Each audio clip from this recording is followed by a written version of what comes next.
رسل ربنا بالحق والصلاة والسلام على النبي الأمي الخاتم لما سبق والفاتح لمن بلغ المعلن الحق بالحق بالقاسم محمد اللهم صل على محمد وآل محمد أهل بيته الطيبين الطاهرين المعصومين المظلومين الذين أذهب الله عنهم الرجس وطهرهم تطهيرا اللهم صل على محمد وآل محمد. أما بعد فقد قال الله سبحانه وتعالى في محكم كتابه الحكيم وقال الحمد لله الذي صدقنا وعده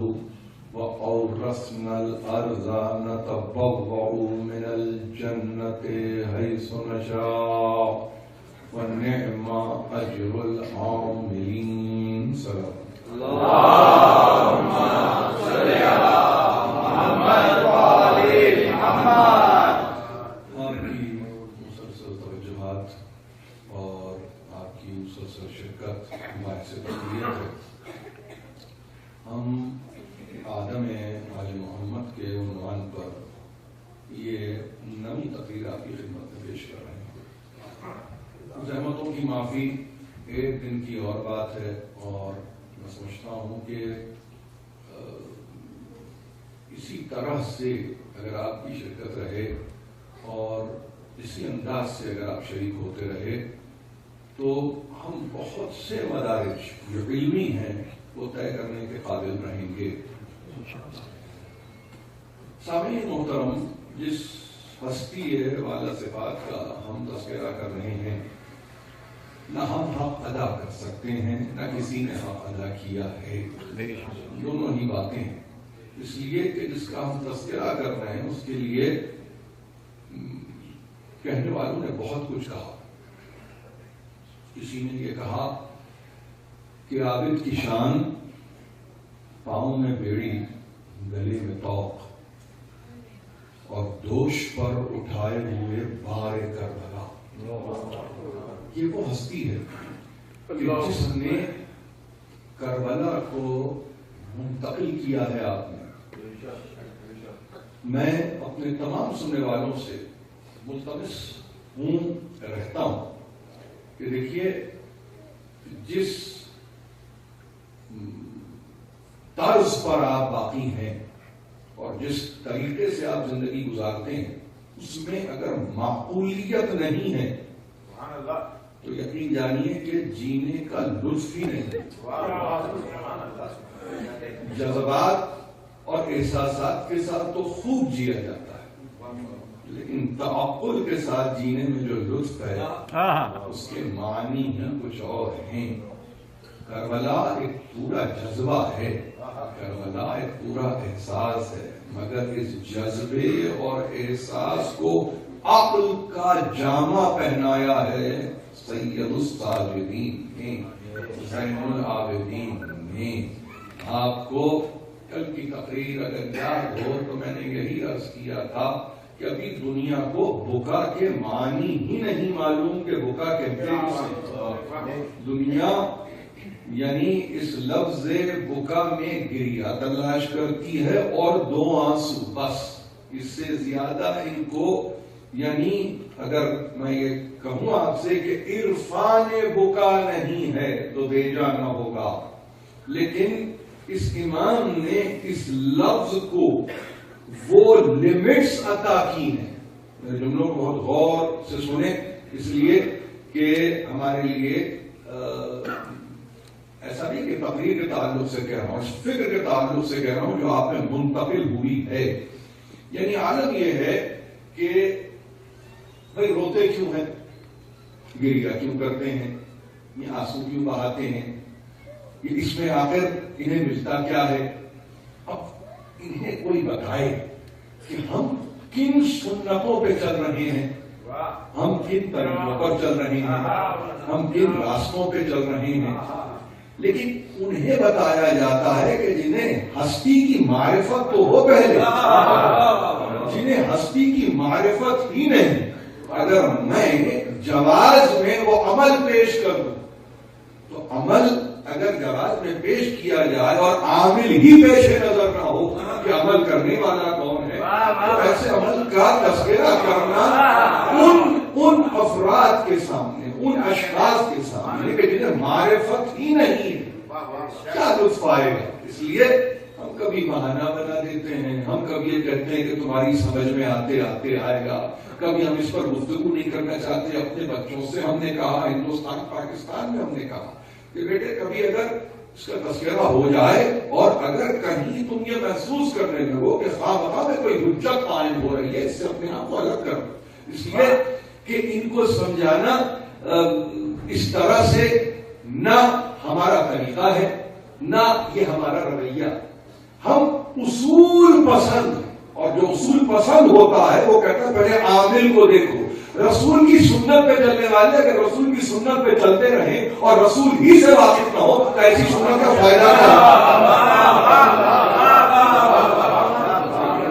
اس انداز سے سوچا جائے۔ میں نے ایک معصوم کا تذکرہ کیا، دائرے کہاں سمجھ میں آئے گا، لیکن جہاں ہم نے تذکرہ کیا سرکار رسالت مآب کا، آپ مسلمان سے پوچھئے آپ کس کی سنت پہ چل رہے ہیں، کہیں گے سرکار رسالت مآب کی۔ سمجھ سکے، پہچان سکے، معرفت حاصل کر سکے، عرفان کی منزل پہ پہنچ سکے، ان کے طرز کو سمجھ سکے، ان کے طریقے کو جان سکے۔ بھائی یہ سنت کس بات کی سنت ہے، کس بات کی سنت ہے؟ یعنی شخص سے رابطہ نہیں ہے مگر سنت سے واسطہ ضرور، شخص سے رابطہ نہیں ہے مگر سنت سے واسطہ۔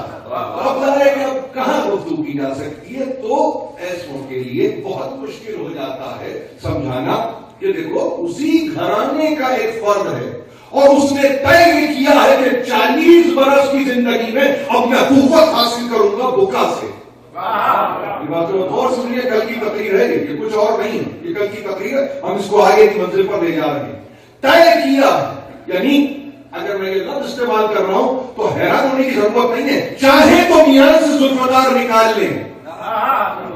آپ سے میں چاہوں گا کہ جا کے آپ ان مدارک اور مصادر کو پڑھیں، یعنی اگر آپ سے یہ کہوں چلیے آئیے، یعنی سکان کوفہ کے درمیان کھڑے ہیں، سکان کوفہ کے درمیان کھڑے ہیں، اور ایک مرتبہ کہا کس نے؟ ابھی مخنف کے مقتل کو اٹھا کے دیکھیے، لہوف کو اٹھا کے دیکھیے، ابصار العین کو اٹھا کے دیکھیے، آپ مقتل نور العین کو اٹھا کے دیکھیے، جس مقتل کو چاہے اٹھا کے دیکھیں۔ ایک مرتبہ کہا اوما الی الناس، ایک مرتبہ اشارہ کیا ہے اس پوری جمعیت کی طرف جو کوفے میں کھڑی ہے۔ تو پوری تاریخ میں کہا ہے کہ سناٹا ایسے تھا، سناٹا ایسے تھا جیسے کہ نفس کی آمد و شد بھی مشکل ہو جائے، وہ سناٹے کا عالم ہے۔ جس کو آپ نے نحیف کہا، جس کو آپ نے کمزور کہا، جس کو آپ نے لاغر کہا، جس کو آپ نے بیمار کہا، اس کی قوت کا یہ عالم ہے کہ اس نے اپنی انگشت شہادت کو بلند کیا اور انسانوں کی طرف ایک مرتبہ اشارہ کرتے ہوئے کہا، یعنی کہا اشارتاً، لفظ اسکت نہیں ہے، میری بات کو غور سنیے، یعنی خاموشی کا یا کسی طور پر سکوت اختیار کرنے کا حکم نہیں دیا ہے، صرف ابھی انگشت کو بلند کیا ہے۔ جس کی قوت کا یہ عالم ہو، جس کی طاقت کا یہ عالم ہو، یہ کس کی طاقت کا عالم ہو سکتا ہے؟ یہ اسی سلسلے میں ہو سکتا ہے کہ جو سکان السماوات کو دیکھے وہ اوما میں جگہ ہی یمنا، یہ حدیث کے ساتھ، یعنی سکان سماوات و عرض کی طرف سرکار رسالت مآب نے ایک مرتبہ اپنی انگشت شہادت کو بلند کیا، تو خاموشی اس لیے کہ اب کلام شروع ہو رہا ہے۔ یہ کمال ہے، یہ کمال ہے، اس کو سمجھنے کی کوشش کیجئے۔ اور میں سمجھتا ہوں کہ جب تک ان مدارک سے آپ نہیں گزرے، آپ یقین جانیں، آپ اپنی طبیعت، جو بھی آپ کی طبیعت ہو، میں چاہتا یہ ہوں کہ وہ طبیعت رابطہ پیدا کرے اس ہستی کے ساتھ کہ جس کا تذکرہ ہم کر رہے ہیں، یعنی جب نے چاہا کہ تعارف کیا جائے تو سکان سماوات کو اشارہ کیا، خاموشی سی خاموشی، اب کوئی کلام نہیں کرتا، اب کوئی کلام نہیں کرتا، اب کہے گا تو رسول کہے گا، کوئی اور نہیں کہے گا. بعین نہیں وہی سلسلہ ہے، وہی نام ہے، وہی نسب ہے، وہی حسب ہے، وہی قبیل ہے، وہی قبیلہ ہے، وہی اسرہ ہے، وہی عائلہ ہے، وہی شجرہ ہے، سب کچھ وہی ہے. اور ایک مرتبہ کوفے یعنی ماحول میں اپنے ہاتھ کو بلند کرنا، اشارہ، فقط اشارہ تو خاموشی. تو جس کی قوت کا یہ عالم ہو تو اس کی بکا کا کیا عالم ہوگا؟ بس میں یہ پوچھنا چاہتا ہوں. آپ نے ظاہر ہے کہ ازراہ عقیدت کہا، آپ نے ازراہ مودت کہا، آپ نے یہ سمجھ کر کہ ظاہر ہے کہ اس سے ہم کربلا کے مصائب میں تقویت حاصل کرتے 40 برس تک روتے رہے. بے شک 40 برس تک کے لیے روئے، ایسا نہیں، کم نہیں روئے، آج بھی رو رہے ہیں، قیامت تک روتے رہیں گے. لیکن کبھی کبھی حکمتوں کو بھی تلاش کرنے کی ضرورت ہے، کبھی کبھی یہ جاننے کی ضرورت ہے. یعنی یہ بکا ہے جس نے بنی امیہ کے امپائر کو تباہ کر دیا ہے، یہ بکا ہے جس نے بنی عباس کو برباد کر دیا ہے، یہ بکا ہے جس نے ہستیوں کو پہچانوایا ہے، آل ساسان، آل مروان کو. یہ بکا ہے جو آج تک اموی سوچ کو آج تک عباسی فکر کے پیچھے پڑی ہوئی ہے کہ تم آؤ اپنی طاقت کو لے کر، ہم آتے ہیں اپنے گریے کو لے کر. حسینیت زندہ باد، حسینیت زندہ باد، یزیدیت مرد آباد، یزیدیت مرد آباد، نعرہ حیدری، محمد وآل محمد بلند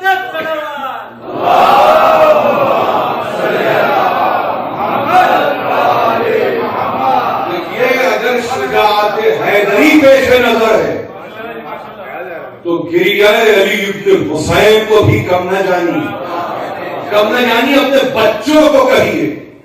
روتے ہوئے کسی شرم کی ضرورت نہیں ہے، روتے ہوئے منہ پہ ہاتھ رکھنے کی ضرورت نہیں ہے، روتے ہوئے منہ چھپانے کی ضرورت نہیں ہے. اس گریہ پہ وہ دنیا منہ چھپا رہی ہے، آپ منہ نہ چھپا. روتے آپ ہیں، منہ چھپا کر کوئی اور. دیکھیے خدا کے لیے دیکھیے خیبر کا تذکرہ، خندق کا تذکرہ، بدر کا تذکرہ، احد کا تذکرہ، سرآنکھوں پر ایک رات کیا ایسی 1000 راتیں کم پڑ جائیں. لیکن کبھی کبھی اس انداز سے بھی جس کو آپ معال مجلس کہیں، سننے والے سب بیٹھے ہیں، یعنی مجلس کا جہاں معال ہو، جس کو آپ کہیں یہ اثاثہ ہے مجلس کا، وہ گریہ ہے. تو کمزور شاید اثاثہ نہیں ہوتی، کوئی کمزور شاید اثاثہ نہیں ہوتی، کوئی ویک شاید آپ کا ایسٹ نہیں ہوتی.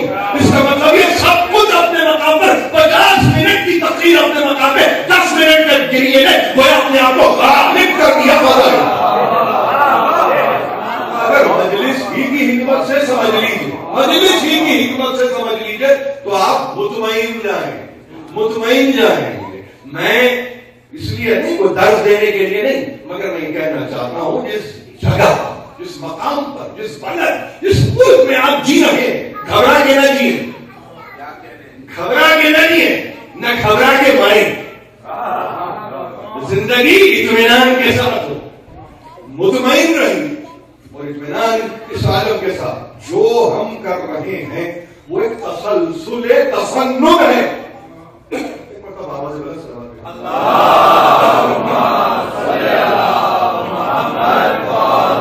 سنتوں کا تسلسل ہے. اب دنیا کو میں کیا بتاؤں کہ حمزہ کی لاش پر کھڑے ہو کے گریہ کر رہے ہیں. گریہ بدعت ہے. اگر گریہ دین میں کوئی ایجاد ہے، بھائی یہ دین اور دیانت تو بہت دور کی بات ہے، یہ وارفتگی ہے. جس کو احساس ہوتا ہے نا وہ روتا ہے، جس کو احساس نہیں ہوتا وہ نہیں روتا. تو اس اصول پہ کس لیجئے، اس اصول پہ جانچ لیجئے. بس یہی سمجھیے بے حس ہے، بے حس ہے. تو اگر بے حس ہے تو پھر یہ اشرف مخلوق نہیں ہو سکتے، کیونکہ اشرف مخلوق کی شان بھی یہ ہے کہ وہ حس پر ہے. حواس خمسہ کے ساتھ تعالیٰ ایک ایکسٹرا سینس ودیت کر دے اور اس کے بعد یہ کہے کہ ان پر رو جن کا حق بنتا ہے. برکس و ناقص پہ ہم نہیں روتے. اسی لیے تہذیب عزاداری میں یقین جانیے جن کا ہم تذکرہ کر رہے ہیں ان کی جدہ نے کہا تھا گھبرانا نہیں, اگر روگے تو تمہارے آنسو ضائع نہیں ہوں گے, میرا رومال ہوگا تمہارے آنسو. یہ ہے وہ ہستی, یہ ہے وہ ہستی, اور ان کی قوت کا یہ عالم ہے. ایک بات کو بہت غور سے سنیے, ان کی قوت کا یہ عالم ہے کہ جمع کرنے والا آنسوؤں کا جمع کر رہا ہے, اور قیامت کے دن یہ عرش کو جب عرش پہ پھیلا دے گی جا کے فاطمہ زہرا, تو کیا عالم ہوگا, کیا عالم ہوگا. آپ کیا سمجھتے ہیں؟ شفاعت کے لیے اسباب تو بہت بعد کی بات ہے. یہ گریا خود غالب آ جائے گا, گریا خود غالب آ جائے گا. دنیا کو نہیں معلوم کہ بکا کیا ہے اور گریا کیا ہے. اسی لیے میں نے کل کی تقریر میں یہ کہا تھا, حیران ہوا مخالف, اور اس طرح سے حیران ہوا کہ تم جن کو امام کہتے ہو, انتم تدعون, تم دعویٰ کرتے ہو ان امامکم مستجاب الدعوات. اس کے بعد اس نے کہا مگر بقال عجز ہی, تم لوگ یہ کہتے ہو کہ تمہارا امام مستجاب دعوات ہے, دعاؤں کا قبول کرنے والا ہے. تم تو یہ کہتے ہو کہ تمہارے امام کی تعریف یہ ہے کہ وہ دعاؤں کا قبول کرنے والا ہے, مگر کیا ہے یہ کہ جہاں پر وہ خود گریا کرتا ہے, وہ خود نوحہ کرتا ہے, وہ خود آنسو بہاتا ہے, محسوس یہ ہوتا ہے. دیکھیے اب اس کو تو نہیں معلوم, مگر اس نے تعویل کی, گریے کی تعویل اس نے کی کہ گریا اس کے لیے کچھ اور معنی رکھتا ہے. اس نے کہا کہ محسوس یہ ہوتا ہے کہ وہ خود عاجز ہے. یعنی ایک طبقہ ہے انسانوں میں جو گریا کرنے والوں کو عاجز سمجھتا ہے, محروم سمجھتا ہے. سن رہے نا, گریا کرنے والوں کو ایک طبقہ ہے کہ جو سمجھتا ہے کہ ان کا کسی شے پر بس نہیں ہے.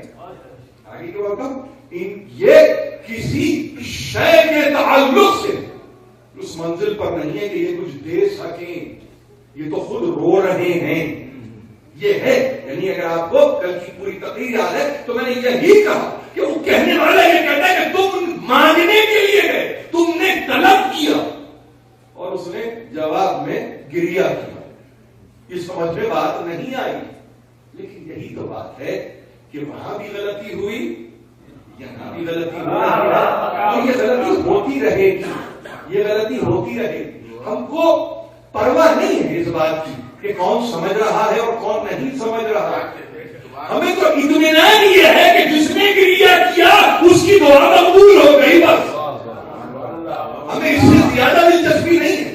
ہمیں معلوم یہ ہوا کہ خود بکا ایک قوت ہے, اور بکا قوت کا ہے کہ فقط اس کے لیے نہیں کہ اس کے لیے آپ یہ کہیں کہ ہاں ٹھیک ہے انہوں نے گریا کیا, مثلا کسی کے سوال پر, کسی حاجت کے حاجت مند کے سوال پر انہوں نے گریا کیا. نہیں, ہمیں معلوم یہ ہوا کہ اگر قبولیت درکار ہے تو بکا ایک واسطہ ہے, بکا ایک وسیلہ ہے, بکا ایک صورت ہے, نہیں بکا ایک طریقہ ہے. اگر طریقوں تک پہنچنے کا علم معصوم دے رہا ہو تو گھبرانے کی ضرورت کیا ہے. اسی لیے اپنے چھوٹے بچوں کو بھی ہم کہتے ہیں بیٹے جب مانگو تو دو باتوں کا ضرور خیال کرو. ایک تو یہ نام ہے تمہارے سامنے, ان کا واسطہ دے کے مانگنا, اور دوسرے واسطہ دیتے ہوئے اگر گریا غالب آ جائے تو خود بخود سمجھنا کہ دعا قبول ہوگی. اس کو غور سے سنے میرے نوجوان, گریا اگر کبھی دعا میں آ جائے تو اسے کمزوری مت سمجھیے دعا کی. اس کو کمزوری نہیں سمجھیے دعا کی, سمجھیے کہ اشارہ مل گیا وہاں سے, اشارہ مل گیا کہ تیری دعا تو قبول, اس لیے کہ تو جن سنتوں پہ عمل کر رہا ہے اس کا تو طریقہ ہی رہا ہے. اگر اس طریقے میں آپ شامل ہوتے ہوئے کبھی نظر آئے تو اسے قوت جانیے, اسے طاقت کے طور پہ لیجئے, اسے اپنی کمزوری نہ سمجھیے. کہیں گریا غالب ہو جائے کسی دعا کی انتہا میں، تو یہ سمجھ لیجیے بس مالک نے میرے منظور کیا، میری عرضی کو منظور کیا، یہ وہ گھرانہ ہے، یہ وہ سلسلہ ہے۔ تو ظاہر ہے کیوں نہ ہو دنیا کے لیے حیرانی ہو اور دنیا کے لیے پریشانی ہو، مگر ہمارے لیے کوئی حیرانی نہیں۔ رو رہے ہیں، پورا راستہ رو رہے ہیں۔ کوئی تعویذ ہے آپ کے پاس؟ کوئی تعویذ ہے آپ کے پاس؟ اور اس روتے ہوئے یعنی اس کیفیت میں ایک مرتبہ اب صحابی بن سہل، ایک صحابی ہے رسول کا جس کا سن وفات یاد رکھیے 91 ہجری ہے، جس کے متعلق یہ کہا ہے کہ ان اصحاب میں ہے سعد بن سہل کہ جنہوں نے طولانی عمر پائی، 90 برس سے زیادہ کی عمر پائی، اور راہ کوفہ اور شام میں ایک مرتبہ صحابی رسول نے دیکھا کہ ایک لٹا ہوا قافلہ آ رہا ہے، لٹا ہوا قافلہ آ رہا ہے۔ اس کو نقل عمل کس نے کیا ہے؟ سید ابن طاؤس نے اس واقعے کو نقل کیا، جریر طبری نے اس واقعے کو نقل کیا ہے۔ آپ کے پاس اس واقعے کو نقل کرنے والے اتنے علماء ہیں کہ آپ حیران ہو جائیں گے، یہاں تک کہ اس واقعے کی طرف اشارہ کیا ہے مولانا مودودی نے تفسیر قرآن میں۔ اور واقعہ کیا ہے؟ واقعہ یہ ہے کہ سہل بن سعد بیان کرتا ہے کہ میں نے دیکھا لٹا ہوا قافلہ، اور اس کیفیت کا قافلہ کہ شترہائے بے کجاوا میں، جن کا محمل نہیں ہے، کوئی پردہ نہیں ہے، کوئی بیٹھنے کا انتظام نہیں ہے، بیویوں کے ہاتھ پشت سے بندھے ہوئے ہیں، اور ایک نحیف کو میں نے دیکھا جو کبھی گرتا ہے کبھی اٹھتا ہے، مگر نہار اس کے ہاتھ میں ہے اونٹوں کی۔ اور اب جو قریب آیا تو میں نے دیکھا ہاتھوں میں ہتھکڑیاں بھی ہیں، پیروں میں بیڑیاں بھی ہیں، گلے میں خاردار توق بھی ہے، اور خون ہے مسلسل جاری۔ اور ایک مرتبہ اس جگہ میں میں نے پابوسی کی۔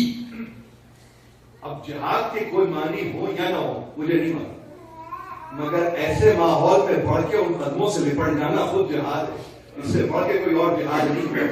تلوار نکالنا اور ایک مرتبہ اپنے آپ کو قتال پر آمادہ کر لینا ہی فقط جہاد نہیں ہے، نامساعد حالات میں حق کے لیے آواز بلند کرنا بھی جہاد ہے۔ یہ ہے تعلیم۔ اور ایسی منزل پر میں نے جو کہہ سکتا اور جو کر سکتا تھا میں نے کرنے کی کوشش کی، اس لیے کہ میری شہزادی نے مجھ سے تمنا، وہ تمنا یہ کی کہ سہل میرے بھائی کا سر اتنا قریب ہے میرے ناطے کے کہ دنیا جب سر دیکھتی ہے تو میرے کھلے سر کو بھی دیکھتی ہے۔ ذرا سا اس کو جس کے ہاتھ میں یہ نیزہ ہے اس سے کم از کم یہ کہہ دے کہ اس کو ذرا دور لے جائے، اس سر کو دور لے جائے تاکہ عامت الناس سر کو دیکھنے میں مجبور ہو، ہمارے کھلے سروں پر تو نظر نہ ڈالے۔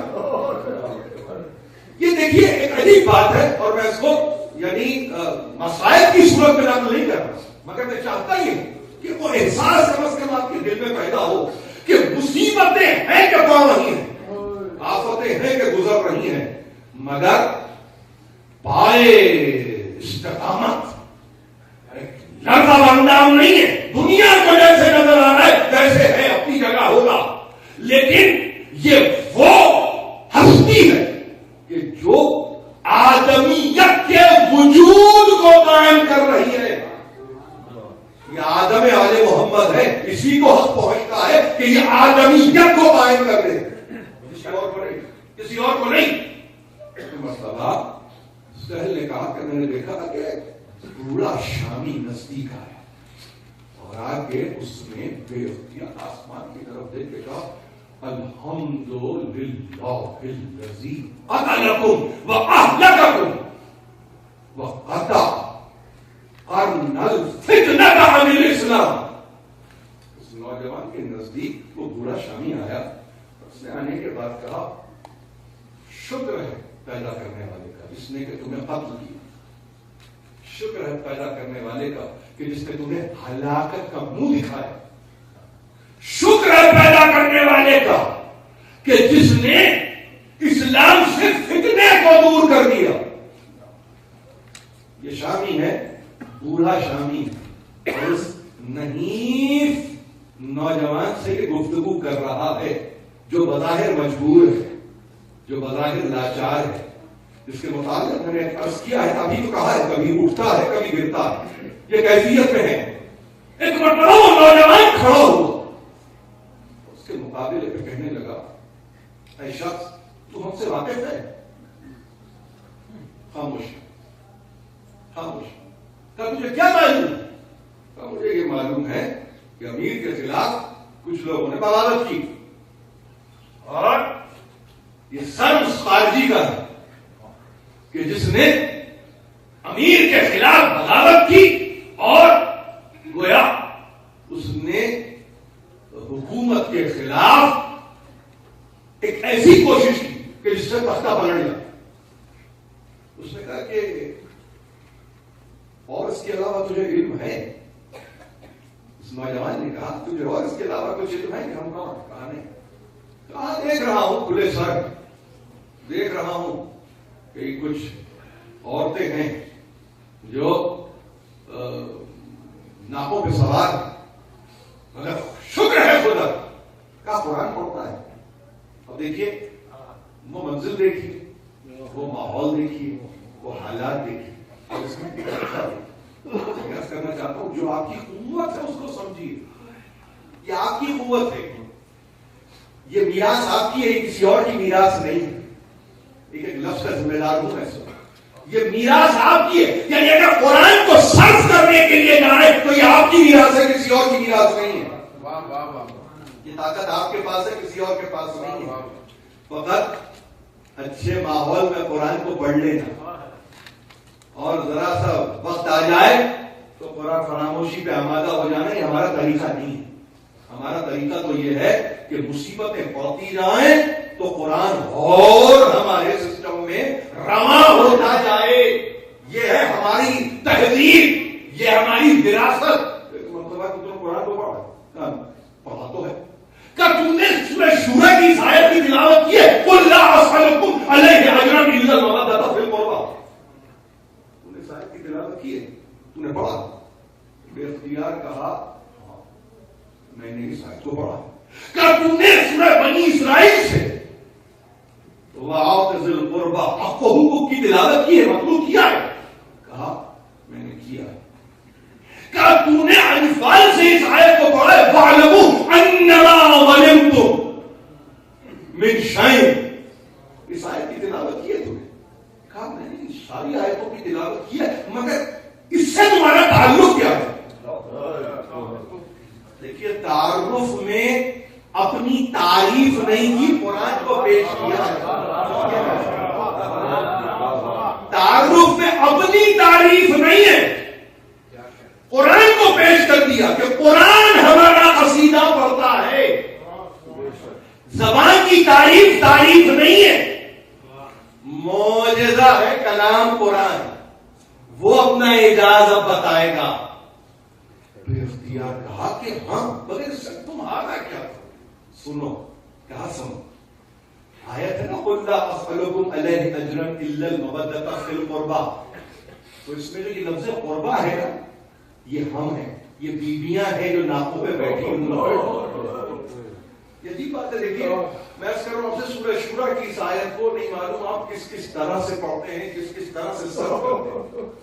یہ بیمار امام، لاچار امام، غریب امام اپنی قوت میں پیش کر رہا ہے، اور یہ کہہ رہا ہے کہ سنو، ہم سے نہیں قرآن سے سنو۔ آج مفسر قرآن اتنے بڑا یعنی نام ہے مولانا مودودی کا، حیرت ہے، حسرت ہے اور افسوس ہے کہ سوائے اس کے عجیب بات میں نے آپ سے کہا تھا، ایک انداز سے انہوں نے کہا کہ عبداللہ ابن عباس اور علی ابن الحسین دونوں سے روایت ہے کہ یہ آیہ قربہ ہمارے لیے لکھا ہے، یہ لکھا ہے اتنا ہی، مگر اس سے پہلے کے مقدمے میں آپ اٹھا کے دیکھیے تکلیف ہوگی آپ کو، جس میں انہوں نے کہا کہ پیغمبر اسلام اس کے لیے یہ بہت چھوٹی بات ہوگی کہ وہ اجر رسالت کے طلب کرنے کے لیے اپنی قرابت کی مودت کو کہے،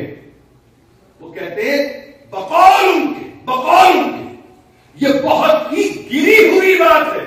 چلیے اس لفظ کو بھی استعمال کرتے ہیں کہ اگر اجر رسالت کے تعلق سے سرکار رسالت وہاں یہ کہیں کہ میرے قربا سے مودت کرو، وہاں ان کے لیے ایک حیرانی، ان کے لیے پریشانی ہے نہیں، ان کے لیے ایک بہت چھوٹی سی بات ہے.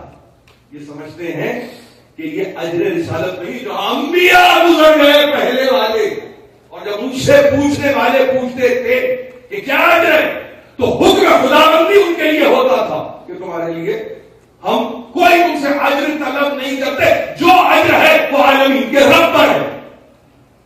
لیکن جب سرکار رسالت مآب تک یہ واقعہ آئے تو اتنے، یعنی اگر میں آپ سے کہوں کہ کوڑ مغز ہونے کی علامت کا یہ عالم کہ جن کے ذہن میں یہ بات نہیں آتی کہ بھائی نبیوں میں خاتم ہے، آگے نتیجہ تو دے کے جائے گا نا. گزشتہ انبیاء ظاہر آتے رہے جاتے رہے، اب اس کے بعد تو کوئی نبی آنے والا نہیں ہے. اگر یہ ایمان ہے کہ اس کے بعد کوئی نہیں آئے گا تو نتیجہ بھی تو یہی دے گا، کوئی اور تو نہیں دے گا. وہ تو نتیجے کو روک کے رکھ رہے تھے فقط اس لیے کہ امت جو آخر میں آنے والی ہے وہ بڑھ کے کہے کہ ہاں اجر رسالت کے لیے مودت قربانی لازم ہے. گفتگو یہ ہو رہی ہے کہ کسی نے نہیں مانگا تو یہ کیوں مانگے. ارے تو بھائی کوئی قرآن لے کے نہیں آیا تو یہ کیوں لائے، یہ کیوں لائے. کوئی قیامت کی بات نہ کرے تو یہ کیوں کرے. اگر اس انداز سے آپ سوچنے لگیں گے اور آپ چاہیں گے کہ آپ کی طبیعت کے مطابق نبی آئے تو آتے رہیں گے آنے والے، نبی نہیں ہوں گے. آتے رہیں گے آنے والے مگر مسیح نہیں ہوں گے. آئے لہذا انہوں نے کہہ دیا کہ نہیں، اور پھر قربا کی تعریف کرتے ہوئے کہا کہ ہے طبقے مسلمانوں کے جو کہتے ہیں کہ بھائی یہ تو اس سے مراد تو قریش بھی ہو سکتے ہیں، اس سے مراد تو اولاد عبد المطلب بھی ہو سکتی ہے. ہاں ایک طبقہ ہے جو کہتا ہے کہ علی اور فاطمہ ہے اس سے مراد. واہ واہ واہ، اچھا لگا آپ نے کم از کم ایک آپشن میں ہمیں رکھا. یہ بھی تو خوبصورت، یعنی آپ کی سوچ میں ہم رہتے ہیں، ہم آپ کی سوچ میں رہتے ہیں. یہ خود کے بہت اطمینان کی بات ہے، ایک اطمینان کی بات ہے کہ آپ نے ہمیں سوچا اور ہمیں اس قابل سمجھا کہ ہمیں تیسرے آپشن کے طور پہ آپ رکھے، اور آپ نے رکھا اور عجیب بات ہے اس کے بعد کوئی اور آپشن بھی نہیں رکھا.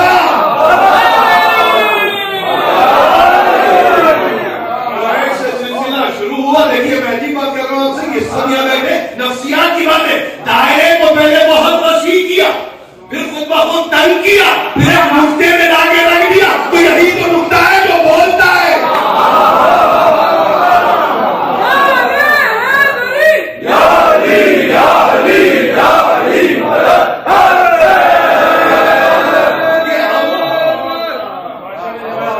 ہم طالب علم ہیں اور ظاہر ہے کہ ہم سب طالب علم، اور اس فرش اللہ پہ آنے کے بعد تو کوئی فرق ہی نہیں، سب ہی طالب علم ہے. یہ تو پوچھو کہ عالم کون ہے، یہ تو پوچھو کہ عالم کون ہے، کس کے سامنے ہم طالب علم ہیں. ہر کس و ناقص کے ہم طالب علم نہیں ہوتے. اسی لیے ہم نے دیکھا آپ نے قریش سے دائرہ کھینچا، پرکار کو آپ نے کھول کے کھینچا دائرہ، پورے کمپس کو آپ نے کھول دیا اور کہا کہ بڑا دائرہ بناؤ، اور آپ نے کہا یہ تو قربا سے مراد تو قریش ہے.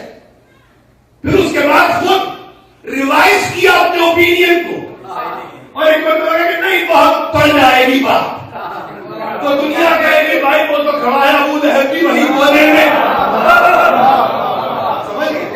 ابو جہل بھی کہیں نظر آ رہے ہیں. تو یہ مولانا کو کیا ہوا کہ انہوں نے اتنا دائرے کو وسیع کیا کہ جس کے بعد اب سمٹائے نہ جائے تو کیا کرے. انہوں نے کہا کہ نہیں بھائی اس کو تھوڑا اولاد عبد المطلب کے پاس لا کے تنگ کر. لیکن پھر کچھ طبیعت ہے کہ وہ گھائل بھی تھی اور مائل بھی تھی. یہ قیامت میں منہ ابو لہب کو تو نہیں دکھانا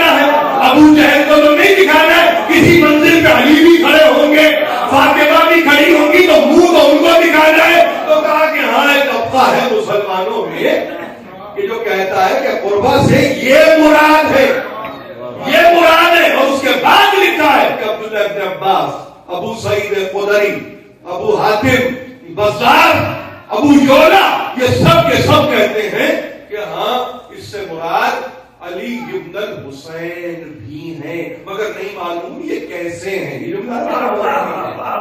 یہ جملہ مولوی معلوم نہیں کہ کیسے ہیں. کیوں؟ اس لیے آپ کو نہیں معلوم کہ آپ کو ان کی معرفت ہی نہیں. اگر ان کی معرفت ہوتی تو سمجھنے میں مشکل نہیں ہوتی. آپ نے بہت یعنی تقیّے سے کام لیتے ہوئے کہا اس سے مراد علی اور فاطمہ ہیں. شکریہ، بہت شکریہ. لیکن ہمارے پاس جیسے ہی علی اور فاطمہ کہا تو اولاد ہے پوری. یہ بے اولاد نہیں ہے، کہیں مغالطے میں نہ رہے. ہوں گے آپ کے پاس جن کو اولاد نہیں ہوئی، مگر یہاں تو ایک نہیں، ایک پوری قطار ہے.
عجیب بات ہے. پھر آپ سے عرض کروں کہ کوئی اور نہیں، یہی حاکم مستدرک میں، یہی عبداللہ ابن عباس، یہی ابو سعید خدری نے اس آیت کے تحت لکھا ہے جیسے ہی یہ آیت آئی ایک مرتبہ بیٹی کو بلا کے فدک دے دیا.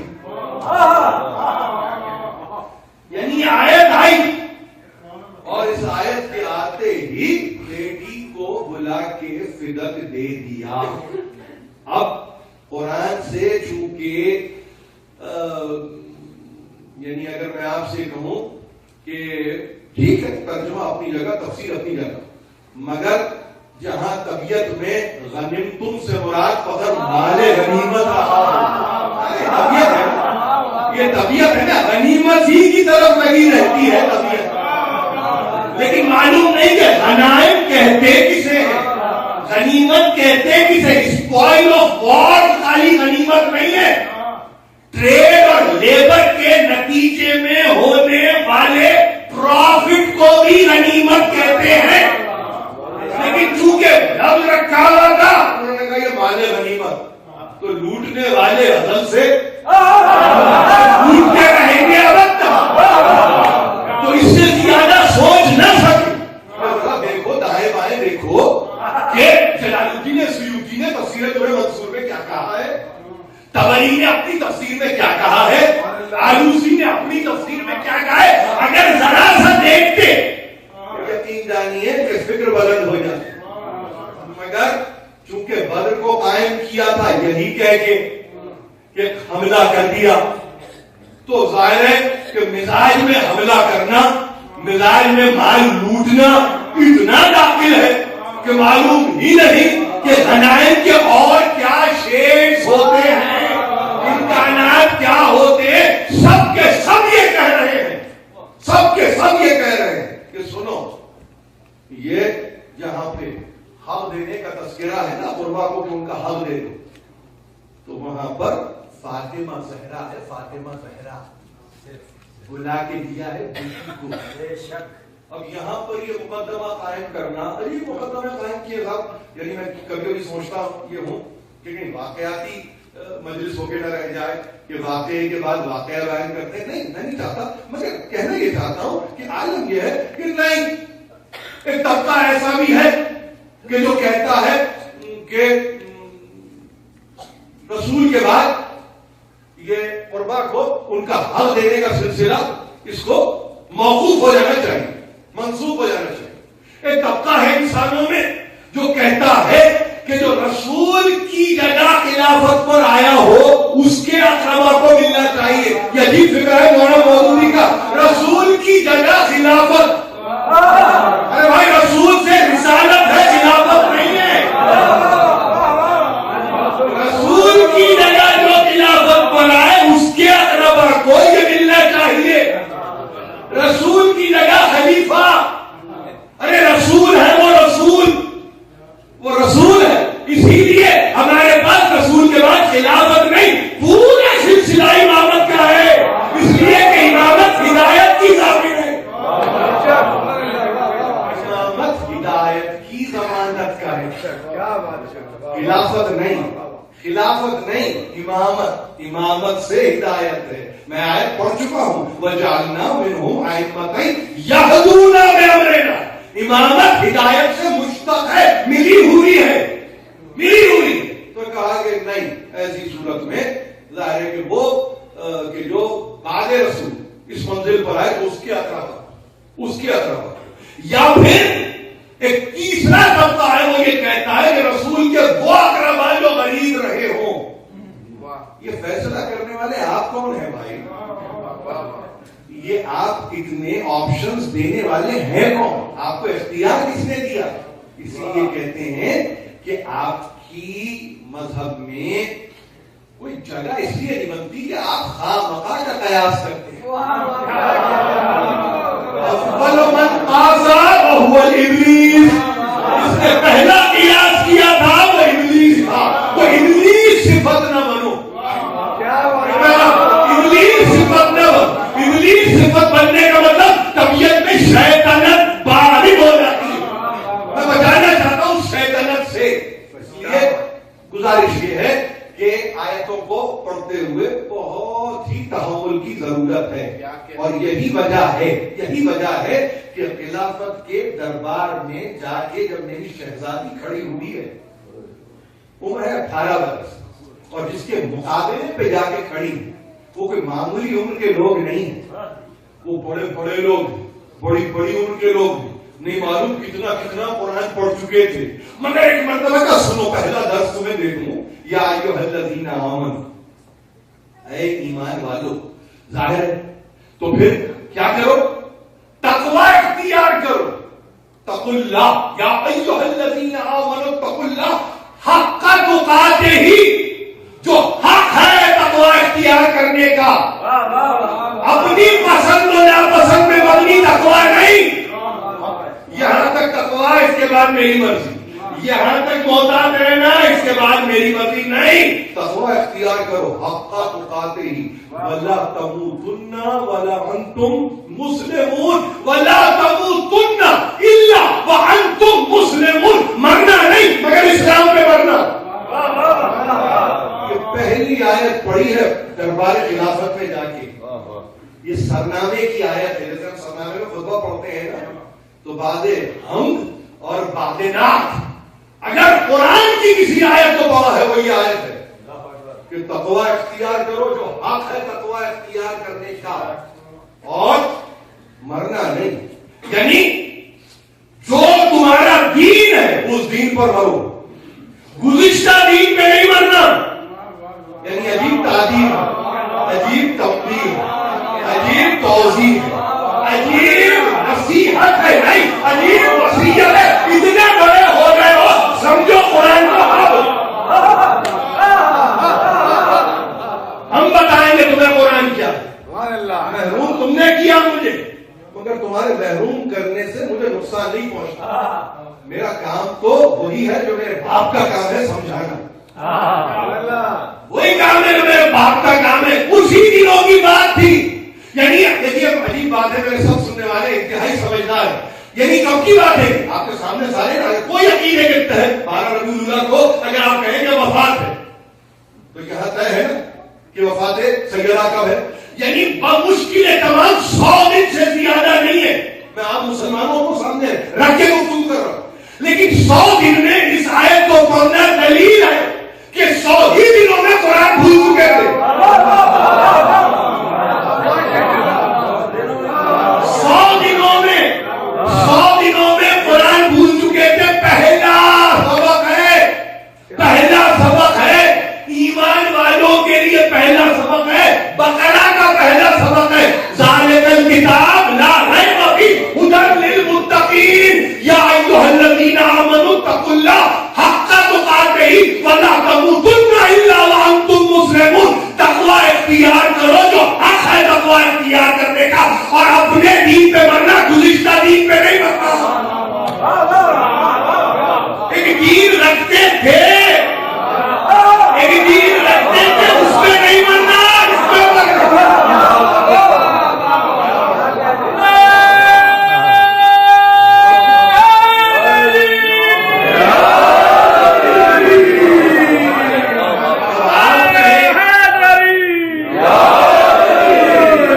آپ کہیں کہ بھائی ان کا چہرہ بتائیے, اس سے بڑھ کے کیا چہرہ بتائیں,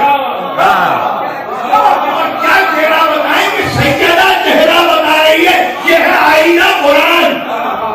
اس میں دیکھو اپنے آپ کو, اس میں دیکھو اپنے آپ کو. قرآن کے معیار پر آؤ. کب ہوگا مگر فی الوقت تو پستا کب ہو, اب تو نکالو قرآن کے برابر آؤ. قرآن کے برابر.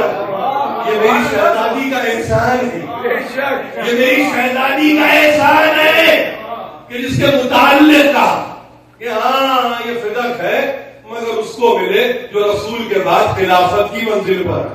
سبحان اللہ, سبحان اللہ. رسالت ختم ہوئی, خلافت شروع ہو گئی. رسول کے بعد خلافت خود ہی طے کر لیا. آپ کے طے کرنے سے کوئی فرق نہیں پڑتا. جس نے جا کے ہمیشہ کے لیے طے کر دیا اس نے طے کر دیا. دربار میں جا کے کہا تقویٰ چاہیے, تقویٰ یعنی محتاط رہو. دیکھیے تقویٰ کے کوئی اور معنی نہیں ہے سوائے اس کے محتاط. عمل میں محتاط, عمل میں احتیاط ہے تقویٰ. اس کو گھمبیر نہ کرے, اس پر ہوا نہ ڈالے, اس کو امامہ نہ پہنائے. اس لفظ کو, یہ سب کے کام کا لفظ ہے.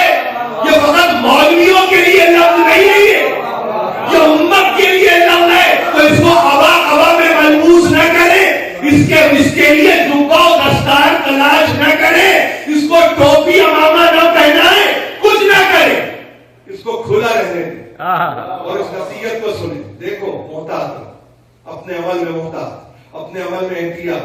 کہیں تمہارا عمل تمہارے ایمان کو برباد نہ کر دے, کہیں تمہارا عمل تمہارے ایمان کو برباد نہ کر دے. تقویٰ سے اور انتہا تک کی گفتگو کر دی. مرنا ایسے نہیں, ایسے نہیں مرنا. مرنا تو اس دین پہ, گزشتہ دین پہ نہیں. گزشتہ دین کیا تھا؟ صنم پرست رہے, بت پرست رہے, کہیں واپس نہ چلے جانا. یعنی کیسے واپس جاؤ گے, اعلان کر کے واپس جاؤ گے؟ نہیں, عمل میں کوئی ایسی صورت نہ ہو جائے تمہارا گزشتہ دین پہ چلے گا.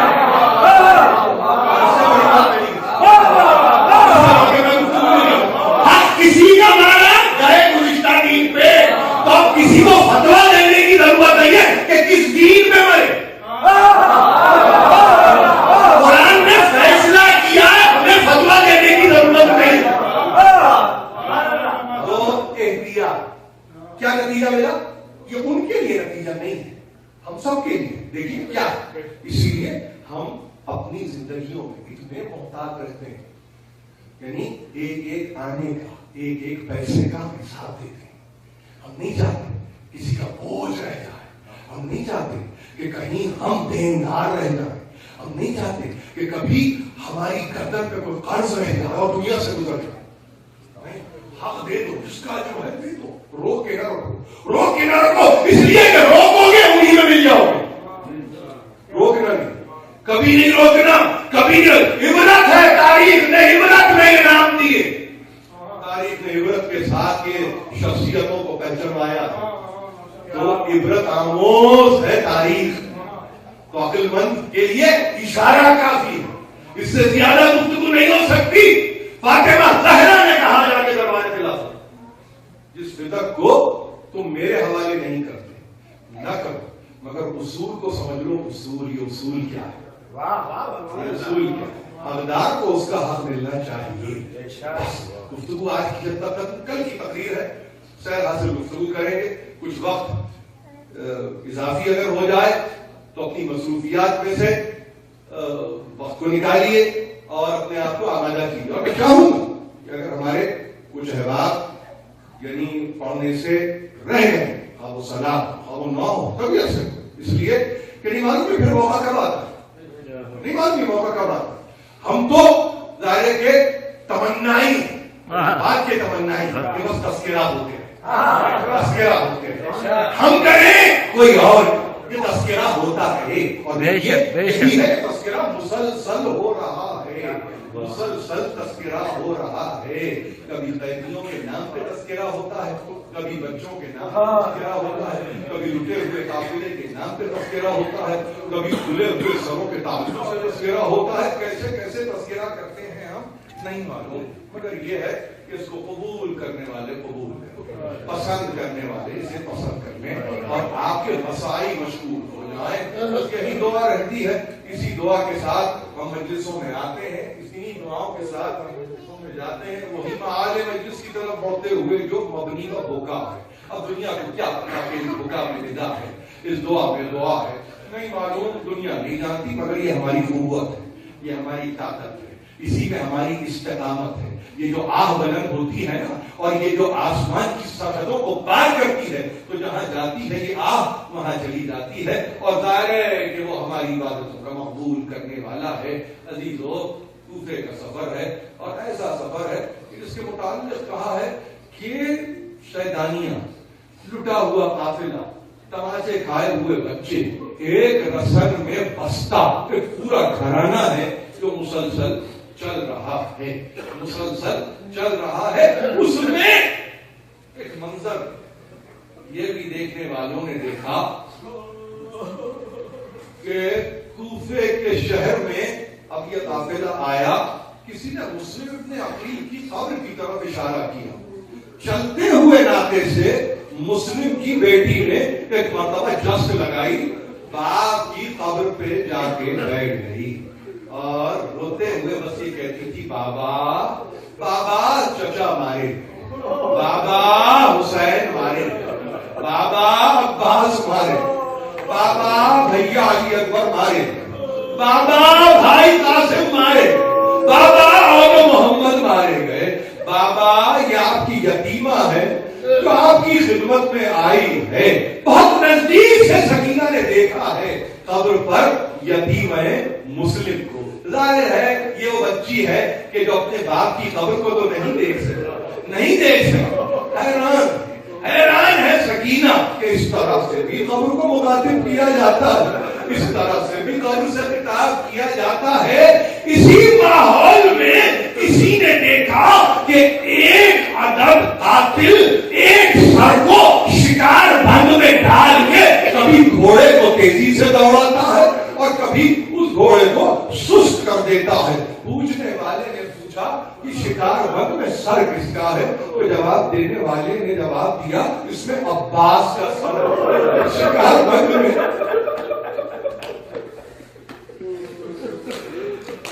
شکار بند میں ابو الفضل عباس کا سر ہے. اور ابو الفضل عباس علم بردار لشکر حسینی. شکار بند میں سر کو باندھا اور وہ سر جب لٹکتا تھا اور زمین پر لگتا تھا اور تیزی سے گھوڑے کو ایڑ لگتی تھی تو سر عباس ٹھوکرے کھاتا تھا، سر عباس ٹھوکرے کھاتا تھا. یہ سر کون سا سر ہے؟ یہ وہی سر ہے کہ جب مدینے سے حسین جا رہے تھے اور ماں کی قبر پہ آئے تھے تو فاطمہ زہرا کی آواز آئی تھی، حسین عباس کو بلاؤ، عباس کو بلاؤ. آگے عباس نے سر رکھ دیا پائی ہے بنا. آئی زہرا کی آواز، تیری غربت کے نثار اپنے بچوں کے برابر تجھے میں کرتی پیار